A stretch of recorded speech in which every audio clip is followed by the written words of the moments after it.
Hello, I'm Maria. Welcome to Crossroads Podcast. Hi, I'm Melanie. Today we will be talking with Njomeza Kartallozi from the Dahlia Project. Njomeza is a psychotherapist and she runs one-to-one counselling sessions and group sessions for FGM survivors.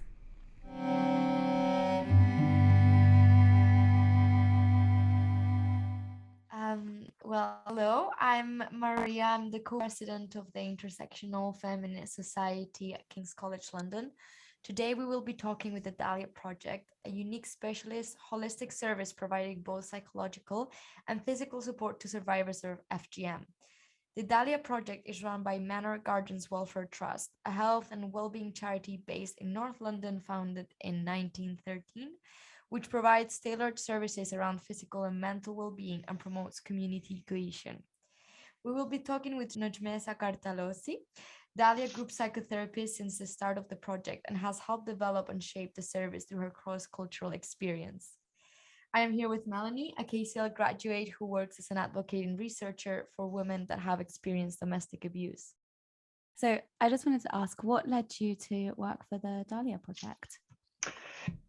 So before working for Dahlia Project, I was working at a women's therapy center, which was a neighbor organization at Manor Gardens.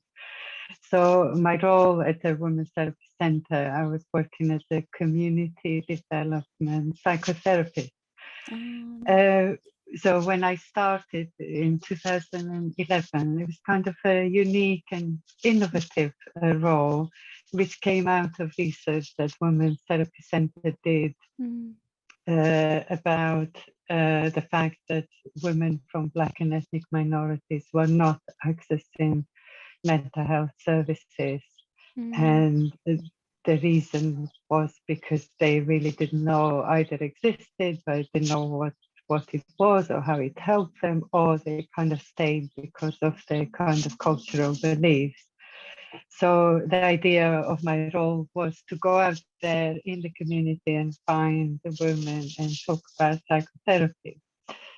So then I started off like going to do information sessions, for example, for staff and volunteers, but also then to talk to women what psychotherapy was, how it helps, but more importantly, to give women that space that they could explore their fears about psychotherapy, what it meant, especially around confidentiality, and but also the idea of seeking help for mental health, because it was considered as mentally ill. It was not something that you would want to go and seek help for.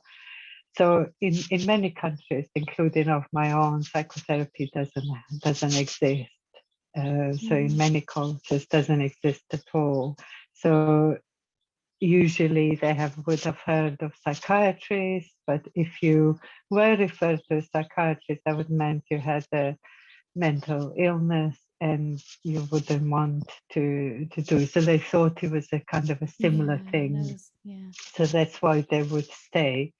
So as you know, psychotherapy is a Western style treatment, and it can be quite challenging task to introduce to people whose cultures don't have a tradition of self-analysis, of who are not familiar with the process of discussing these kind of issues, and where therapy doesn't exist.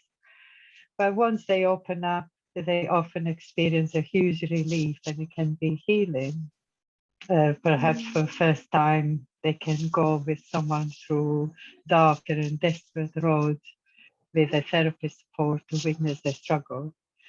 So I did this, but as well as this, I provided also psychoeducation groups where after these taster sessions, they would come and there would be like 6 sessions, women who had experienced similar kind of things, where we would get together and talk about the difficulties, but also they would learn a lot about boundaries. They would learn about kind of talking about their emotions, but also processing and reflecting.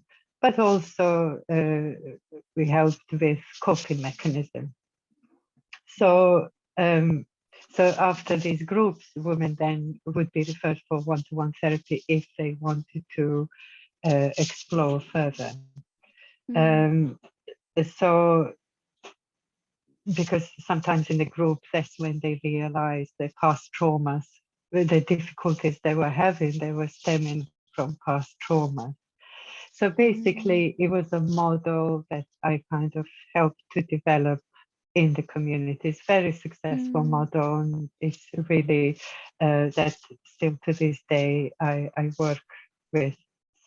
So as I mentioned, I was in a neighborhood with the same place as the Manor Garden where Dahlia staff, we were in the same building. So I often passed and talked to the staff, and then came availability for a therapist. They wanted to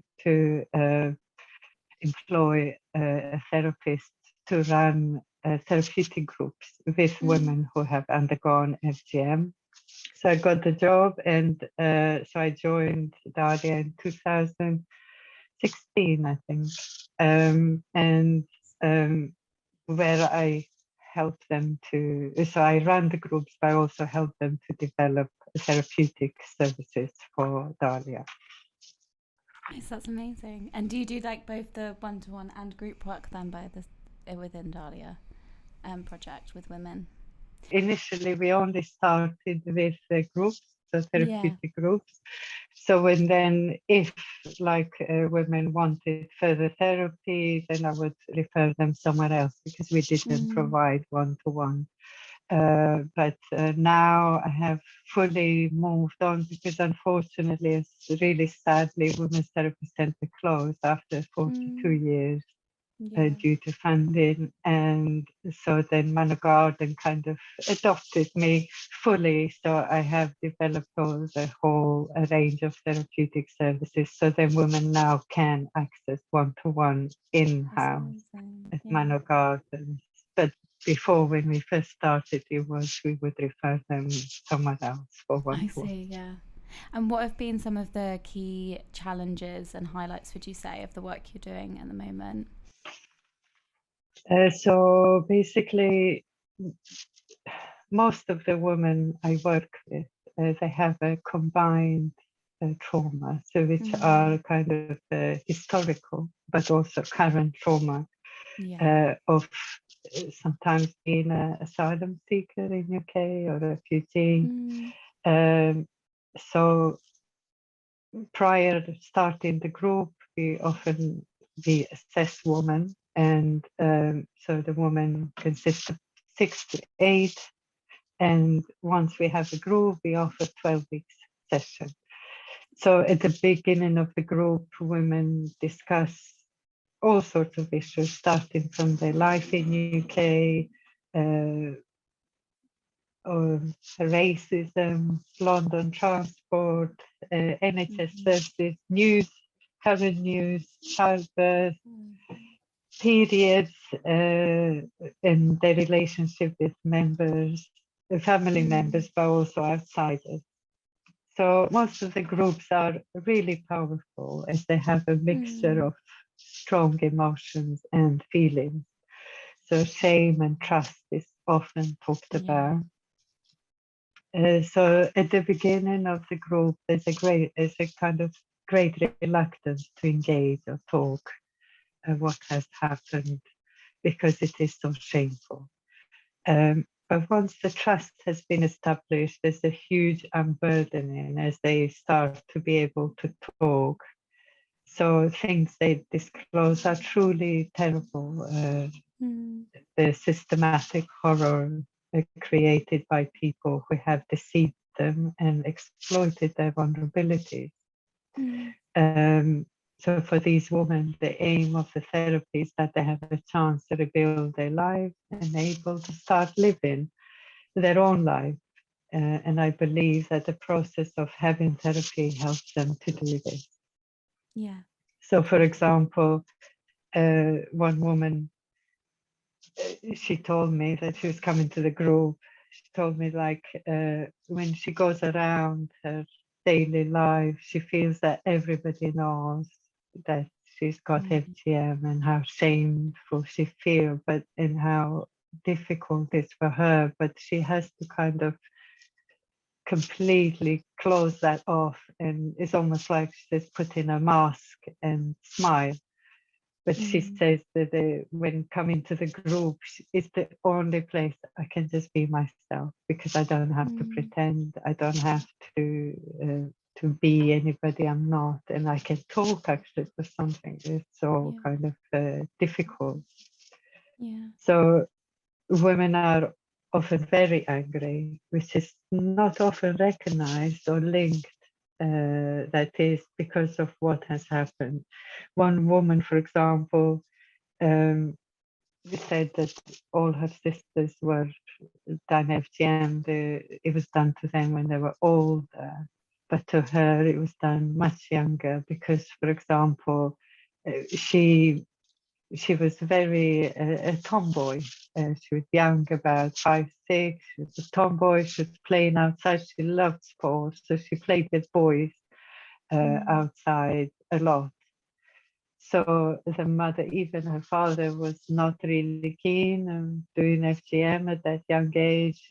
He didn't believe in that. The mum was really worried that she was becoming promiscuous and was not happy for her to play with boys.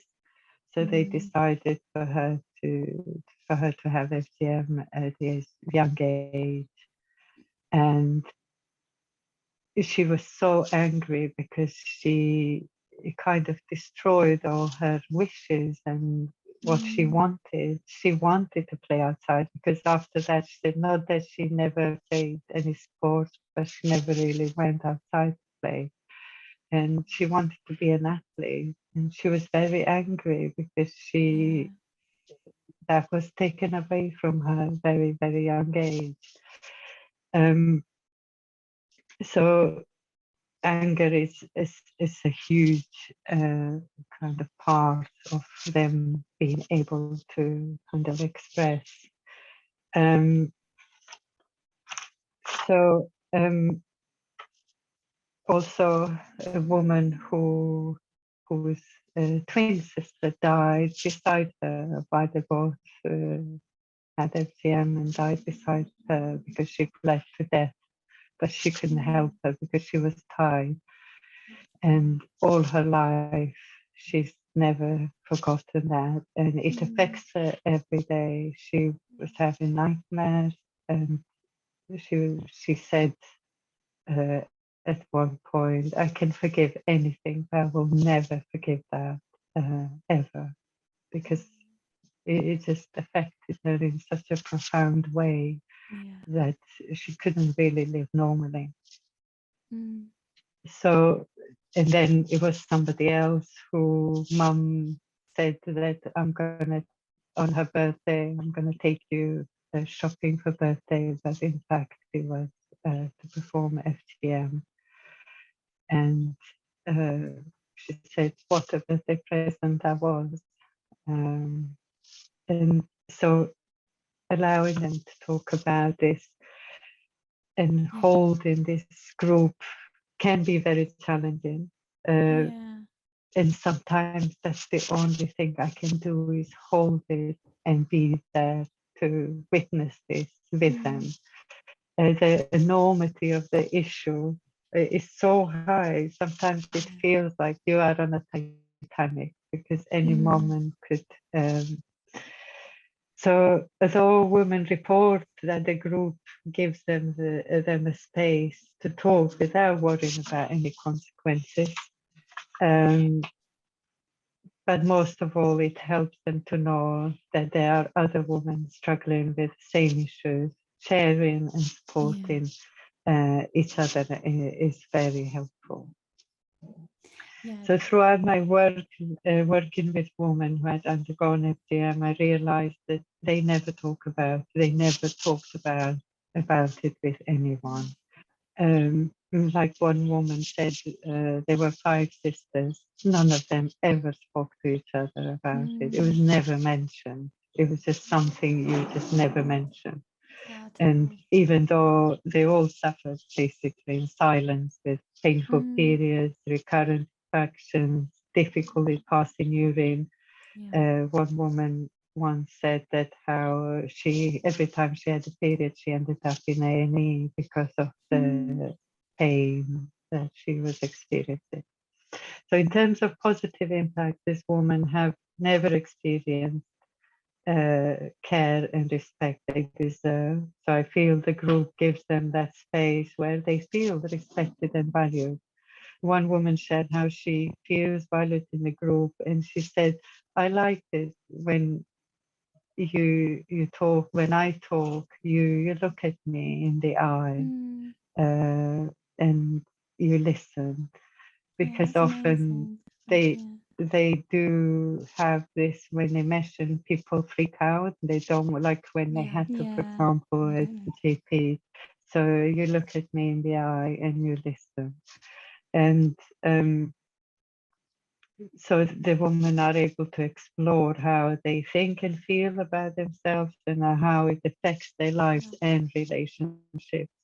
So we were able to work and how to recognize their strengths, their resources, and build their self-esteem. So sharing their experiences on equal, mutual basis helps them better to kind of manage their well-being. And despite what these women have experienced in terms of emotional, psychological, and physical abuse, they are extremely resilient and positive and dignified. Yeah. I mean, even some of the quotes you mentioned just shows the amazing kind of work that the amazing impact those groups can have for women. Exactly. We also Exactly.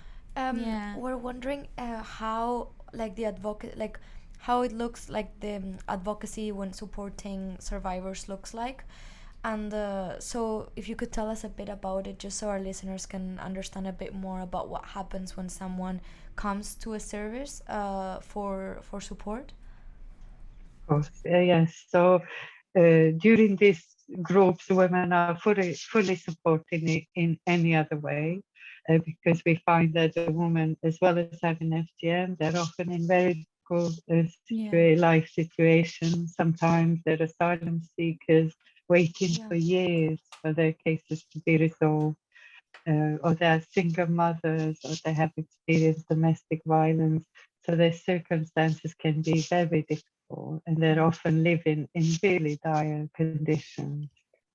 So the specialist advocate at Dahlia is able to offer them advocacy and helping them with practical difficulties like housing, education, health, but also accompany them to services, various places, and advocate on their behalf in any matter. And yeah, so then we also refer them to other organizations which are relevant for their specific, like if they're going through domestic violence, then we would refer and get specific help for that.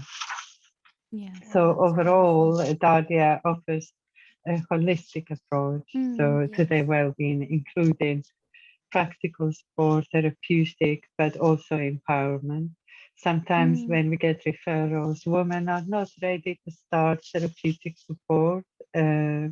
So prior to this work is a lot of work is done to help them deal with, because kind of if you're living in difficult, chaotic circumstances and you don't know when is your next meal gonna come, or when you don't have any money to go to a hospital or whatever, then you're not gonna be wanting to do therapeutic work, because there's more important things. So sometimes when they first refer, we work a lot into trying to get them to a place where they feel more safe and secure in order to work with Then start others. on those like therapeutic things. Exactly. It's harder to do it if you're still in a certain situation that maybe might be unsafe or that sort of thing. So I guess that's but it starts, and then the therapeutic services can be really beneficial after that. Yeah. So what kind of impact have you seen your advocacy work? And I know you touched a bit on the Therapeutic Services have, but yeah, just wondered if you could expand on that a little bit more, and why it's important to have both the one-to-ones but also the support groups.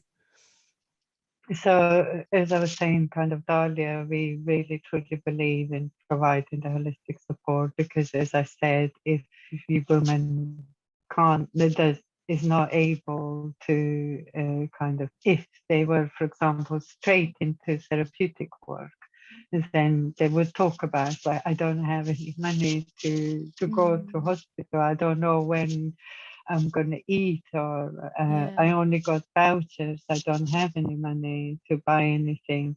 So I think that has a huge impact on women because, again, that somebody is trying to really help make their life better and the circumstances better. So that's hugely appreciated and really needed.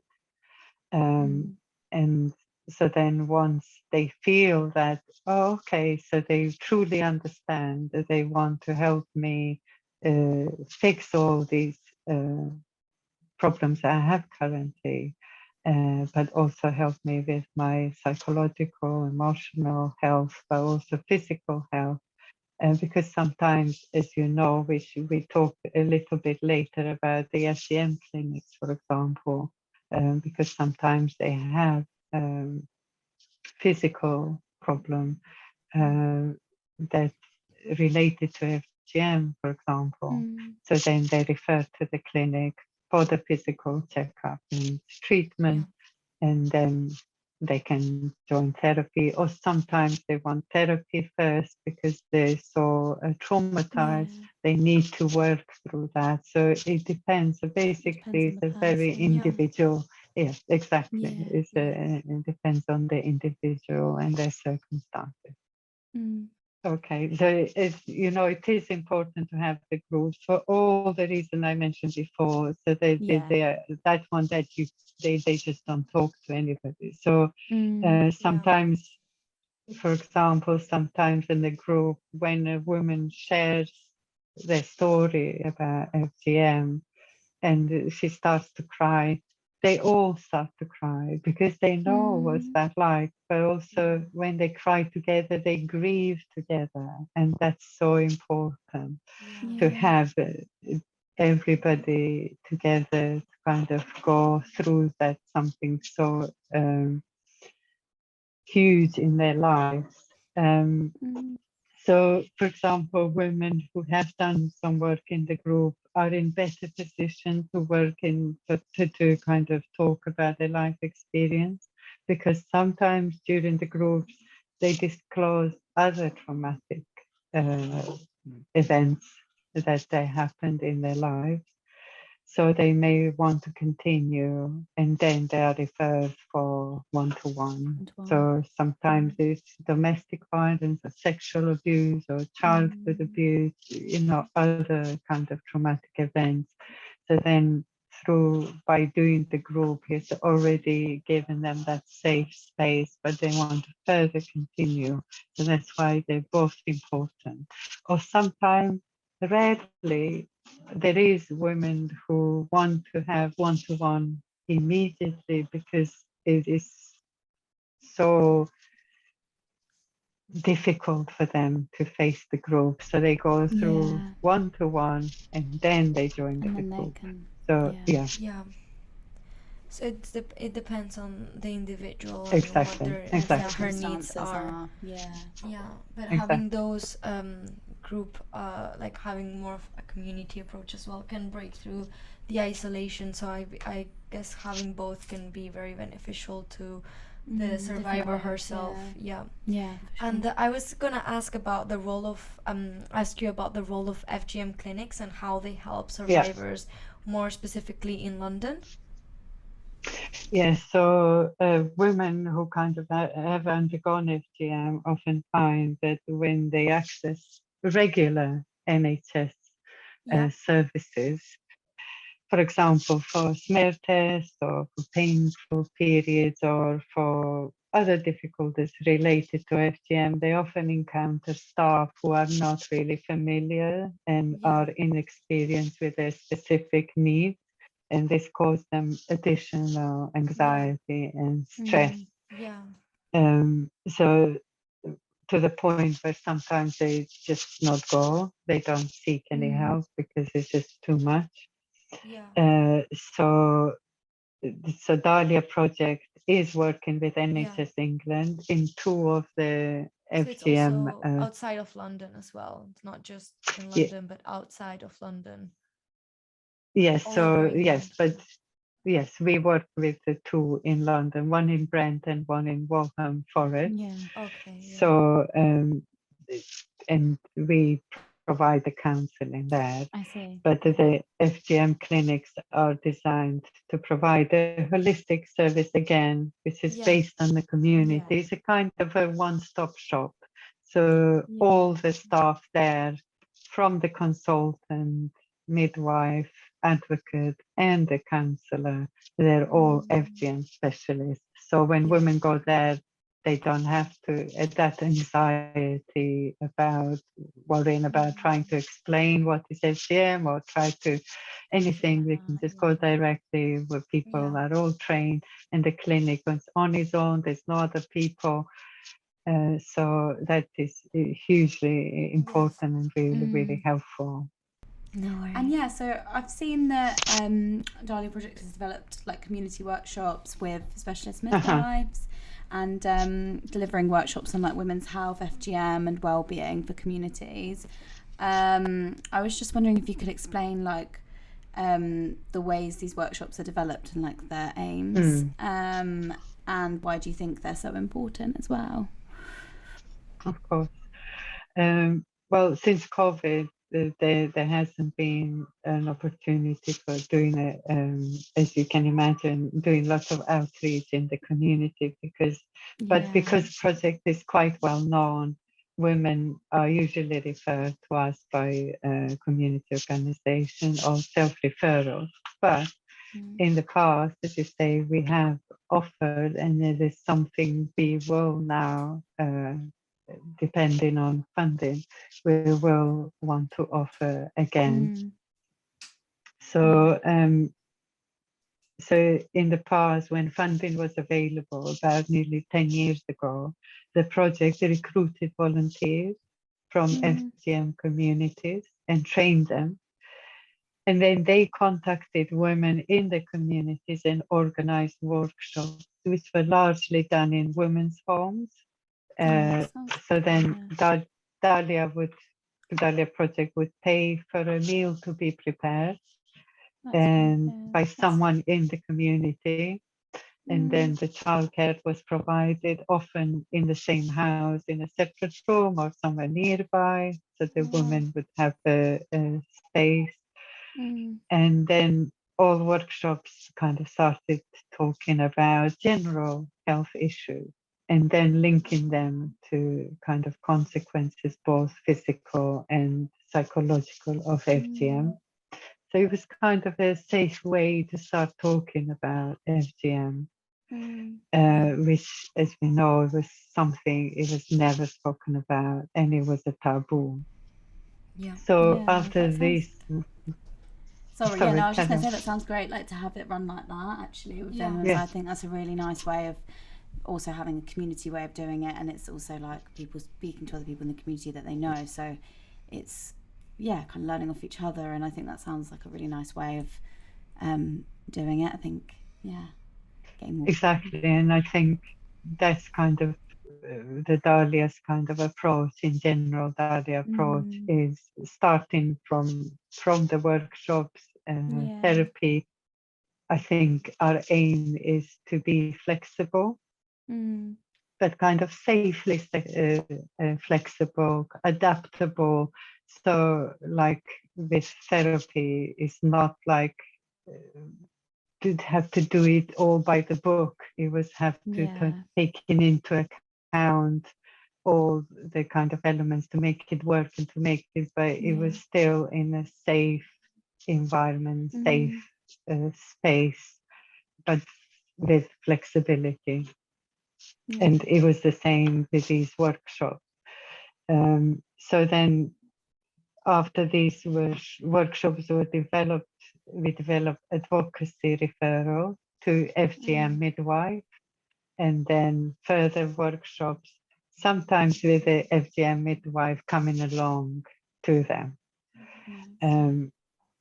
So then FGM advocates were also supported by quarterly supervision in order to, because, you know, sometimes it's really difficult. Sometimes you're having to hear so many difficult stories. So then to making sure that the advocates were supported as well. Yeah, that's really important too. Yeah. So then for women who ran this workshop, it was so empowering. They felt empowered because they were kind of doing the work and helping this such a taboo thing in the community come out, but also get the support and help for the women. So then they also recruited caseworkers who then recruited FGM community champions from practicing communities who then were trained to support women in their community. We also recruited small number of males because that was the idea, to also involve male men into the groups, but unfortunately the intake was very small and we couldn't run separate groups, so then it has to be women only, which is unfortunate, but there's something for the future that we're thinking of doing. And we wanted as well to explore how, like, the impact that post-therapy empowerment sessions have, and what are their importance, and how does this promote women's agency? So when I started running the groups, the therapeutic groups, the women were very keen to stay in touch with each other, and once the sessions were finished. And at that time, they set up a WhatsApp group, and so that they continue to support each other. And so as a result of this, we developed the empowerment group. So once the women finished therapy, we, like, once a month, whoever wanted to, they would come to the empowerment group. So the empowerment group was run by the advocate. So in this empowerment group, we would ask the woman, what would they like to do? So they would come up with an idea, and if it was possible, then we would make it possible. Like, they wanted to maybe just go out for a meal, and then they would go for a meal all together, or they wanted to have a art class or beauty treatments, or maybe a trip to museum, because sometimes they just never really went out because they didn't really have any money, a lot of them. So then they would do fun things together, and kind of, this was obviously pre-COVID, and so overall the effect of the groups, the therapy and other activities kind of can help transform the women's sense of themselves, so they don't feel isolated and feel guilty, but instead feel that they have some ability to change their situation. So it kind of can give them a renewed hope, a feeling that they have been offered something new with a lasting value. Yeah, that's amazing. So yeah, during COVID, we've done online sessions. So So we've done basically exactly the same thing. I provided the therapy online, which is also interesting because I had women from all over the UK join, like Manchester or Bristol, and so we could reach more I women. guess it has different kind of pros and cons, doesn't it? And like some I know. It's interesting. Yeah. But it's nice that as well more women were actually able across the UK to engage, because I guess in some places where it may be you may have less women that have experienced FGM, they might be even more kind of isolated in a way, because there's less probably like big community like groups and that sort of thing. Exactly. Than in London. Yeah. Just because the population might just be much smaller Yeah. where they're living. So yeah, it's great that they can join from wherever. Exactly. Obviously, an assessment was done because obviously there's safeguarding issues, because like when you're in London, it's easier if there's a safeguarding issue. So you just have to make sure. So basically, we then also provided the advocacy, even through the phone if they had issues. We helped with like vouchers, because quite a lot of them either didn't have devices or didn't have money to join in the sessions, like for phone vouchers, and also the empowerment sessions they happened. So they met online instead of. It's not the same, but it was just what we could offer during this time. Yeah. Could you tell us a bit about how like the work Dahlia Project does in terms of influencing policy and practice, or do you know where people can find out more about that?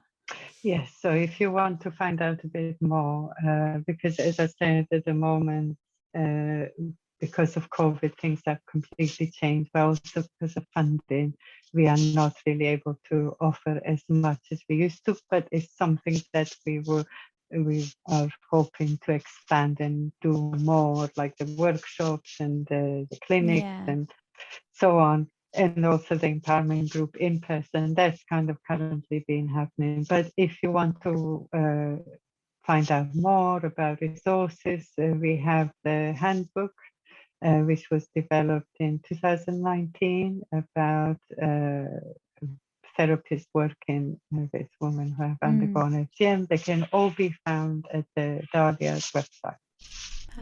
Perfect. Thank you so much. And just as a conclusion, we wanted to ask what intersectionality means to you and the work you do. Okay, so I have a lot of experience of doing therapeutic work across boundaries of ethnicity, gender, and disadvantage. So my therapeutic approach is intersectional because it recognizes there are many different overlapping ways in which women can be prevented from accessing therapy, ranging from cultural issues to ethnicity, to asylum status, deprivation, exact class. So when working with women who have undergone FGM, for example, it is really important to have this intersectional approach. Yeah, definitely. Yeah, it's super interesting to see how intersectionality is applied differently in different disciplines, and how each professional specialist can shape what intersectionality means to them and to the work they do, and apply it to their work. To their work, exactly. I mean, like from the beginning, there was kind of my aim from when I first started working. I mean, trained as therapist and then gone into the community, and that was always my kind of passion to take into account everything, not just like what is being presented. Exactly, not one single way of approaching things. There's not one single line to follow. Yes, exactly. And there's so many things to take into consideration, and I guess especially in therapy, there's so many different factors that are influencing and affecting women differently, and all these are important to consider in order to deliver better help and better understandings as well. Absolutely. I mean, Yeah. I kind of, when women come into the group, it's just kind of things that they come. It's not just FGM. It's just so many Yes, other lots of things. different things as Uh, well. So many different things. You can't ignore and say yes. No, I'm gonna. Yeah, Just going to exactly. focus on this one thing because everything No, impacts on each no, other. and that's why. Exactly, and that's why the groups are so successful, because it's a space for them to talk about all the things, Yeah. and sometimes they're interlinked Yeah. and Yeah. to what they're dealing with. So it Yeah. is really Okay. hugely important to Yeah. work Thank this you. way. Yeah. Thank you so Thank you much so for much. That was super interesting. Yeah, that was super interesting. Thank you so much. We Do appreciate you your think? I time. hope so. Yeah, it Of was. It was so course. interesting. Thank Yeah, you thank so you. much. It's been a pleasure to have you here, and Yeah, no, thank you so much. It was yeah, super interesting, and it was good to get like a real insight into what the therapeutic sessions are like as well, from someone that runs them obviously, yeah, and does them and exactly. like has been doing it for so long. So yeah, thank you so much for that. So Thank you so much. I hope you Thank have a you. wonderful day, and it's been a pleasure to have had you here Thank today. you. Thank You you. too. Really nice to meet you, and Nice good Really to luck. nice to And meet thank meet you. you. you. Bye Thank Bye. bye. you. Bye. Bye.